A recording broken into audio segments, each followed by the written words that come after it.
What's up, everybody? It's Draymond Green. Make sure you subscribe to the Volumes YouTube channel below so you don't miss any more of this great content going forward. What's up, everybody? Welcome back to the Draymond Green Show. Today, we have a mailbag episode. I had promised you guys that we would have that. So to our loyal supporters and subscribers, as always, we thank you for tuning in and we thank you for submitting your questions. This should be a fun episode. By the way, I hope you sent in good questions, and I hope it just wasn't like nice questions. Like if you got some tough questions, as you know, I'm not afraid of that shit. So bring the questions. I'm excited about this episode. I hope you are as excited about this one as I am, because you know I like to have the opportunity to talk my shh. Talk to me, Jackson. What we got? Let's start with an easy one. Maybe not. What are your top 3 favorite jerseys of all time? Ooh, top 3 favorite jerseys. Number 1 is the turquoise Pistons jersey, turquoise and maroon Pistons jersey with the little horse, as I called it. I called him a horse. And I actually remember his name because going to the Pistons game, I'm drawing a blank on it. Hooper is his name. But that was one of my favorite jerseys, in large part due to growing up in the state of Michigan and being a Grant Hill fan. So I always ask people this question when they say, like, yo, when you got to the NBA, were you starstruck? And I always tell them there were 2 people that I was starstruck by that I had the opportunity to play against. And I would always start with the first one being Kobe. Like, obviously, we all know Kobe, no surprise. But I would always say, you never guess who the second one is, and no one ever gets it right. And it's actually Grant Hill for me. Grant Hill, when I was growing up, was like LeBron before LeBron, playing in those Pistons jersey. Grant Hill come down, he hits you with the hezzy and go. Grant Hill was incredible. And then obviously he had the injuries, but I was a huge fan of Grant Hill. I had the Fila Grant Hill shoes. And so that jersey was number 1 for me for sure. Number 2 for me had to be the growing up as a Shaq fan. I became a Kobe fan because I was a Shaq fan. Growing up, I loved the Orlando Magic because Shaq was on the team. So I liked Penny because Shaq was on the team. And then when Shaq went to the Lakers, he signed with the Lakers, I grew very, very, very fond of Kobe. And obviously still love Shaq. Like, Shaq's my all-time favorite player. I know you were expecting me to say the Orlando Magic jersey as my number 2, but it's actually when Shaq and Kobe were wearing the Minneapolis Lakers jersey. That is my second favorite jersey. That was insane. And when they pulled those out, like, it was just different, you know? And so that's my number 2.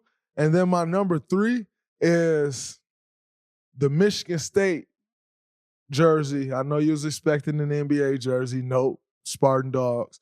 The Michigan State jersey, when Mateen Cleaves was there and they won the national championship, the Michigan State was drawn out. That's my 3rd favorite jersey, although I could argue that that's my number 1 favorite jersey. But because y'all were expecting the NBA, I had to throw a monkey wrench in there. So those are my top 3 jerseys. Next up from Kay the Actor, Carmelo or Durant? In their prime, who is the better scorer? Scorer only. Ooh, that's tough. Carmelo or Durant in their prime? Whew. Man.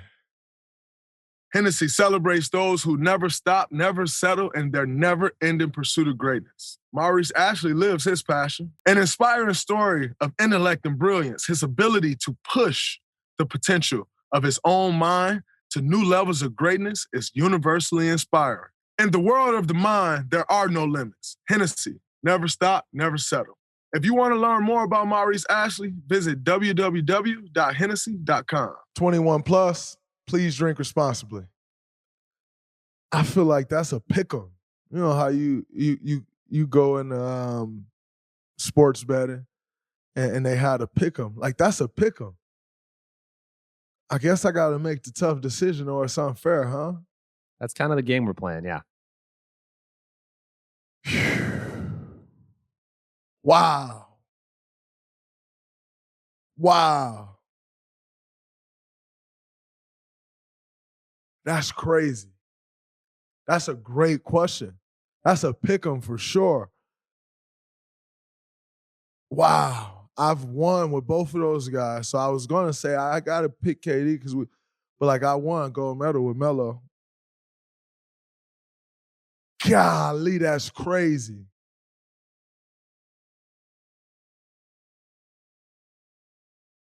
I'm gonna go with Melo. And the reason I'm gonna go with Melo is because I grew up watching Melo score the basketball. Like I grew up, like Melo came to the league in 2003. I was 13 years old. I grew up watching Melo get a bucket however you wanted it. You wanted mid-post work, first step crazy. You wanted straight block work, fade away tough, and Melo will bully the hell out of somebody. You want the tray ball? We all know he can do that. He's just a three-point shooter for the USA team. And we know USA Olympic Melo is crazy. Get to the free throw line. The reason I'm going to go with Melo is actually this in specific. It's something that he did when I was playing against him. We were playing against him at the Garden. It had to be my first or second year in the league. And Melo caught the ball in the post. He faced up on me, put his shoulder into my chest. I may have fouled him a little bit, maybe not. And he went through my chest, and I got the stop. He missed. I maybe fouled him, maybe not. He turned around to the referee, call the fucking foul, and we go back down the court. Come back down. He did the exact same move the next play and made the referee call a foul. And the reason why that's such a big deal to me is because as a scorer, you go into slumps, you have bad shooting nights. And the one thing that breaks score slumps can be a free throw. And just knowing that Melo could get to the free throw line like that, that's why I'm going to pick Melo. But, man, that's a pick 'em for real. That's like, can you go wrong with either one? I don't think so. Next up from Caleb Smith 12, what is your all-time favorite Steph and Klay moment? My all-time favorite Steph and Klay moment? Oh, man. Like Steph and Klay together or just Steph moment, Klay moment? Let's go Steph moment and Klay moment separately. Steph moment, my all-time favorite Steph moment was Game 4 of this year's finals. It's just like you saw something different. You saw that he wasn't going to allow us to lose. Like you just, like, it was different. So I got to pick that moment. I feel like that was the biggest moment in Steph's career. He lived up to the hype, delivered. So I got to go that moment for Steph. And for Klay, my all-time favorite Klay moment was when he went for 60 through three quarters, because that game is a complete microcosm of who Klay Thompson is. He did not come to practice the day before. Missed practice. He didn't and Klay's he woke up late. And now the way our fine system works when you're late for practice is it's not that much more if you miss as opposed to if you're late, if any at all. And so Klay's like, oh, I'm late, go back to bed. Don't come to practice. And then the next day, it's like his way of making it right. He comes out, he has 60 in three quarters. That has to be my all-time favorite moment because that is actually Klay and his attitude. It's a big fuck you. Like, yep, was I wrong? Possibly. But this is how I'm going to make it just a big fuck you. And I've seen him do that numerous times. Like, Klay was late, Klay missed, he gonna make it right the next day. And that was major. So I gotta go with the 60. From Marcus Rainsford, do you think if you played in the 80s, you'd still have won a Defensive Player of the Year? If I played in the 80s, would I still have won Defensive Player of the Year? I think so. Defense is defense. And I'm a DPOY, so whether I won it in the 80s or 2000s, baby, that list is the same. What's his name? That was Marcus Rainsford. Marcus. Me and Me and Dennis Rodman on the same list. Whether I go in the 80s or the 2000s or the 2020s, same list. Let's go with an easy one from, I don't know how to pronounce this, but OJ Asrana. What do y'all do in the plane rides between games, and who do you sit with? I sit with Klay and Steph. We sit at this little table away from everybody else. No, I'm just playing. But we do sit at this table in kind of a different section. But it's just the way the plane break down. But and we talk sometimes. We sleep sometimes. Klay is very childish, so Klay like throw stuff at people like Skittles and popcorn, and then like do the whole close his eyes thing and act like one of us do it. Like that's Klay, so you get a little glimpse of sitting with Klay. But I think we have a ton of different conversations. Sometimes we used to play poker, but once Zaza left, we well actually Johnny West, but we don't have a fourth poker player. So we used to play poker. We don't do that anymore. Every now and then now, Klay and I play dominoes. Whenever Klay has the attention span of a 2-year-old though, so he can only really sit for one game of dominoes. In fact, if you guys watch this, if you got Klay's Twitter, you can hit him up and remind him that he owed me $3,000. And I accept Cash App. I don't have Venmo, but I do have Apple Pay. I also have Zelle. Y'all can remind him he owed me $3,000. I'd appreciate it. From Emma Swan, what does the perfect off day look like for you? Emma, the perfect off day for me is getting a massage. And a perfect off day for me is falls on a Sunday during football season. Getting a massage and watch Sunday football, NFL football Sundays all day. That is the perfect off day for me.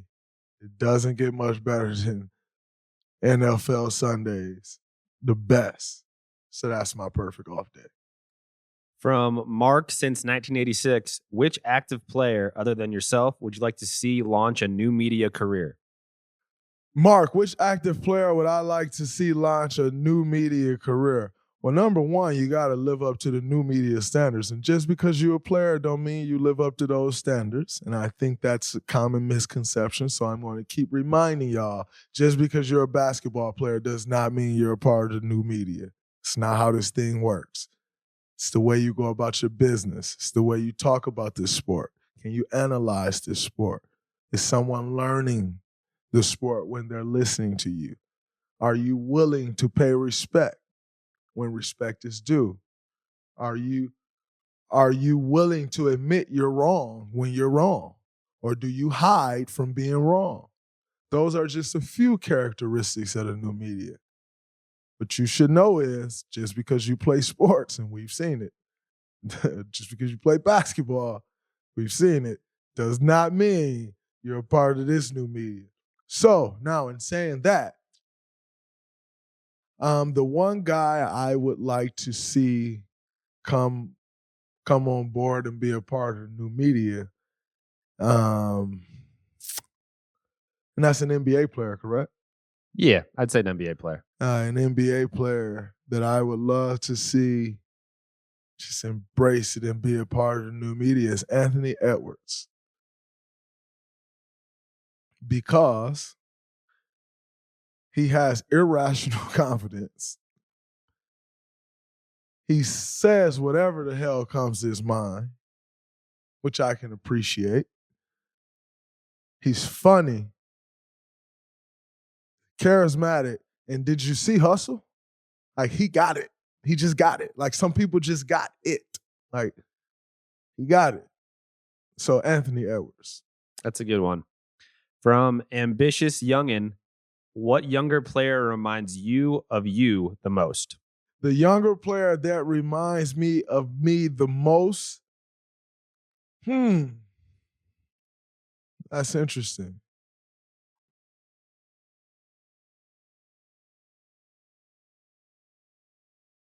That's interesting. I'm one of one, baby. Ain't no carbon copies. It's an interesting one. Ooh.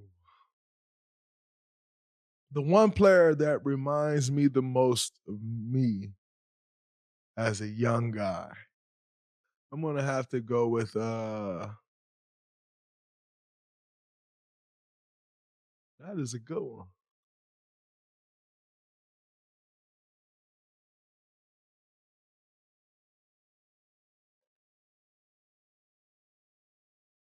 That's a good one. You know why? Because I I think there's so many layers to that. You know, um yeah, you may be able to pass the ball at my size or at my position, but do you lead? Like you may lead, but do you defend? You know, if you defend, do you have a high IQ? Like, so I don't know. I just think that's such a multi-layered thing. And I think the sauce is in putting it all together. So if I had to pick one young player that reminds me of me, see then the issue I also have is because you can say one guy, and because like the collective basketball IQ of basketball fans is sometimes so low, they'll be like, oh, but he shoots better, or like he dribbled different, and it's like, yeah, you're kind of missing the entire point. But if I had to pick one guy that reminds me of me, I'm going to have to go with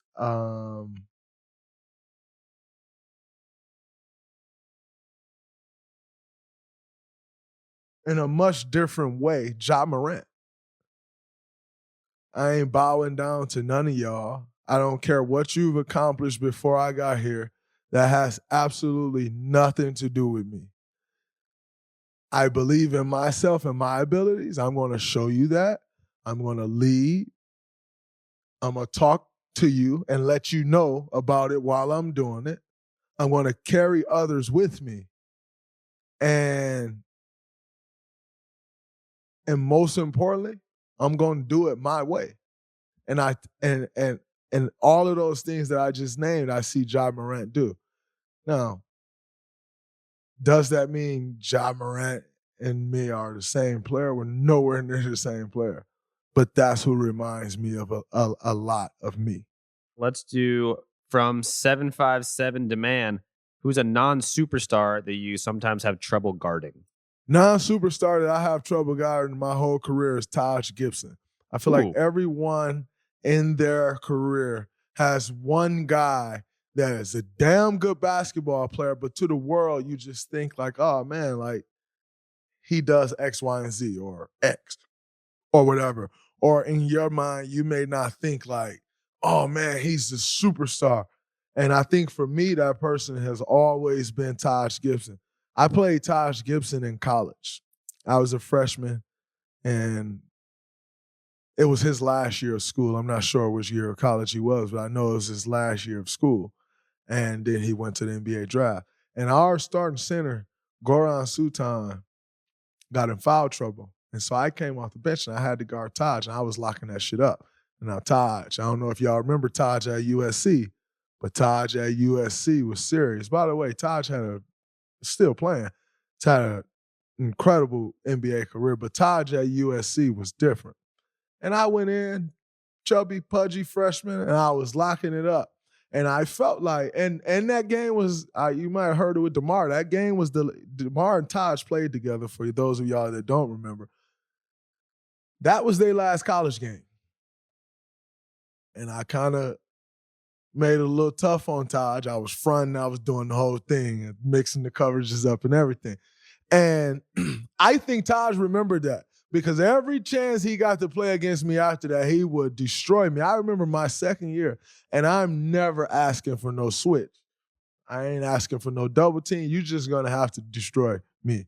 That's just what it's going to be. I had to switch with Jermaine O'Neal because I couldn't stop Taj, and I knew it. I'm like, this dude got my number. I can't quite stop him. And Jermaine O'Neal had to guard him. So that guy for me, non-superstar, is Taj Gibson for sure. That was a great answer. From Ivan the Boy, how do you feel about being viewed as a villain at times from other fan bases? Ivan, being viewed as the villain, I wear it as a badge of honor. Because if I sucked the way people like to say I do, then I wouldn't be a villain. No one would care. But you know what? I think it's pretty incredible. I'll tell you, I have been getting treated like the villain for a long time, and then it stopped. You know why it stopped? Because we was getting our asses kicked, and no one cared. The fact that we're back winning and I'm a champion, everywhere I've been this summer, I've gotten booed. I went to the Drew League, got booed. Went to this other place. Everywhere I fucking go. I was at the Ryan Garcia fight. They like showing boo. Like, I just expect it at this point. I think it's funny and I look forward to it at this point. But how do I feel about being the villain? I don't give two fucks at all. It is what it is. It's a sign of respect. Ask the Celtics fan. They ain't want to give it. Jackson, though. Look, Jackson like, oh, my God, he's talking about us. Like, yeah, ask them. It's a beautiful thing. I wear it with honor. Gonna move on from that one. C24 Jordans asks, have you ever had an argument with Steph or Klay, and how did you guys handle that? I had a million arguments with Steph and Klay. Honestly, we haven't had a ton of arguments because it's just not kind of how the personalities match up. I usually do most of the yelling. Most of the times they'll usually ignore me to the point where if one of them is yelling or if I'm yelling and then one of them yell back, I'm not going to get into a screaming match with one of them. So at the point that I say something and they disagree and they say something back, then they said something back and that just is what it is. We keep pushing. Like, we're not just about to sit there and like scream and yell back and forth at each other. That's just not how we roll. So I usually do majority of the talking. Most of the time, it either leads to us having a conversation and discussing what I think, what they think, and how we can figure it out. If it's in a heated battle, a heat of the moment situation, and I'm like, Klay, stop shooting the ball, and he fucking cuss and yell back, then we just keep it pushing. I run on and he run on. Or if I say something to Steph and he get mad and snap back every 2 blue moons, then he said something back and I just run off and go on about my day. So not much. We don't argue much at all. It's just not really what we do. From David Lee J, who are your favorite NBA players to watch besides Steph, of course? David Lee. Is this like the David Lee? It's David with an L-Y, David Lee. Oh, David Lee. Oh, I thought you was like the David Lee. Who's my favorite NBA player to watch besides Steph? My favorite NBA player to watch besides Steph is Luka. Luka, different. And I mean, the way he sees the floor, score the basketball, get to his spot, his pace, is Luka for sure. From, I don't know how to pronounce this one. What was the biggest lesson you learned from Coach Izzo? Was it basketball related or life related? I think the biggest lesson I learned from Coach Izzo, and be doing a disservice to give one, because the reality is the person that he helped shape me into on and off the court. I can never thank him enough. But I think the one thing that he taught me, I'll go with two of them. The two things that he taught me, and they both matter on and off the court, is number one, in order to be great at anything, you have to be a great self-evaluator. Because if you can't evaluate yourself, if someone else can evaluate you better than you can evaluate you, there's a cap of how great you can be. And so he always taught me the importance of self-evaluation. And like, I walk in as a freshman like, Coach, I'm working hard. He like, are you out of your mind? Like, you're not working hard. Look at this, and this. You'd be like, Draymond, you have to learn how to self-evaluate. You have to know how to self-evaluate. And so for me, that was big. And I learned how to self-evaluate to the point to where I can come in the media and be like, I played awful. And y'all look like, he didn't play that bad. Like, no, I played awful. But I'm always going to evaluate myself way tougher than anyone else is going to evaluate me. And I'm going to be honest with myself. I'm going to be honest with anyone else. I'm going to be honest with me. And so that was number one. And number two, the importance of hard work, like how to work hard. I think what Coach Izzo taught me is not that hard work was important, but he actually taught me what hard work was, what it meant to actually work hard. And for me, again, that's another one of those things that matters. That matters in my relationship. That matters in being a father. Like, that matters in basketball. That matters in this podcast and business. Like, the importance of hard work and how to actually work hard. And like, I think sometimes like some things could be overkill. But in knowing how to work hard, there's no such thing as overkill. You know, so you may look at it and be like, you don't have to do that. But like, that's how I've been taught. That's what I know. And so I think those two things for me, they both apply to on the court and off the court. And I wouldn't be the person I am sitting in front of you without those two lessons. Do one more basketball one, then a couple non-basketball ones. This one's tough. From Luis_the process, who is your all-time starting five? Now, I'm not asking the best five players, the starting five lineup. My all-time starting five is Shaq at the 5 and Steph at the 1.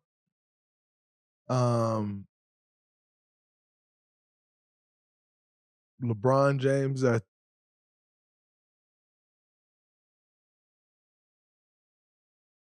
I got LeBron James at the 3. Now, again, this is where the eras and stuff gets tricky because what era of basketball am I talking about? But I'm just going to talk basketball in the sense of who I think would make a great 5. Steph at the 1, Shaq at the 5, LeBron at the 3, Timmy D at the 4, and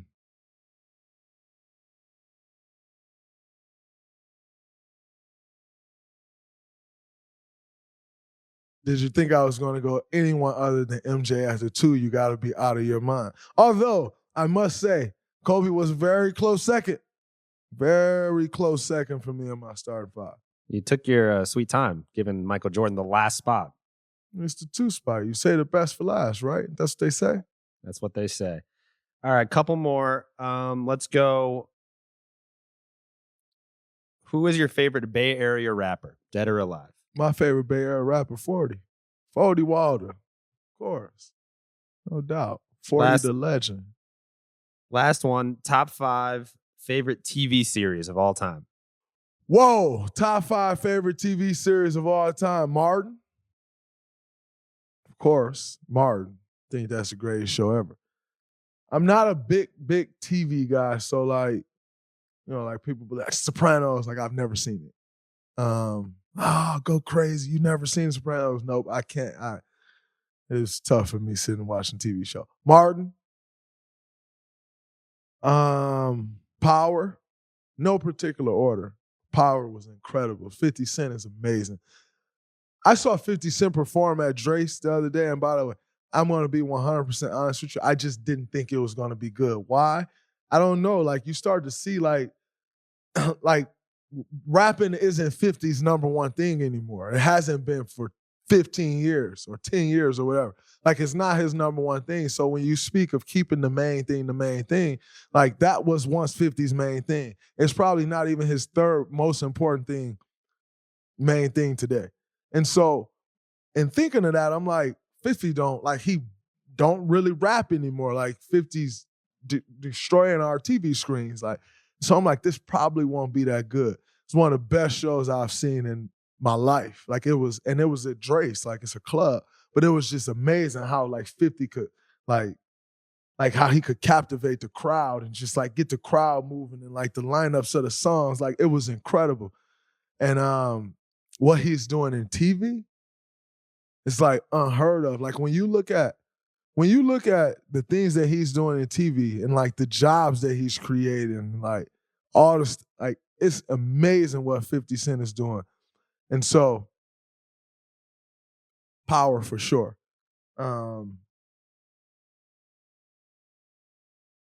I think Breaking Bad was a great one for me. I did watch all of Breaking Bad. Absolutely incredible show. For all you out there, like Game of Thrones, I've never seen Game of Thrones. I have one for you that everyone says the best. I haven't seen it yet either. And everybody's probably like, you should have been seeing that or whatever. I've never seen The Wire. You think about when all of those shows came out, like the only thing that I watched at that time in my life was SportsCenter and basketball and football. Like I wasn't about to sit and watch a show. Like, it's a basketball game on, or I'm gonna watch an old basketball game. And so like even the shows that I'm speaking of, like except Martin, like I've watched them later in my life. The Wayans brothers, it's definitely one for me too. I grew up on Martin and the Wayans brothers, so it's hard for me to cut that out. And my fifth one I also grew up on is the Jamie Foxx show. Like Jamie Foxx is one of the most talented human beings on planet Earth. I mean, Jamie Foxx is insane. The dude sing, does comedy, can rap, he can act. Like, what can't Jamie Foxx do? One of the most talented individuals we've ever seen. And this man had an incredible show. They had one place they used to be in the hotel. That was the only set. I mean, they stepped outside every blue moon. They like went to a house. But it was in a hotel the whole time. Like Jamie Foxx is incredible. So I know my 5 shows may not be what you expected, but that's my 5. Your 5 can be your 5. That's my 5. I lied. We actually have one more question. I saved this one for last. From Mr. Baker 85. How bad was that missed call in the Final Four against Butler? That was crazy. Mr. Baker.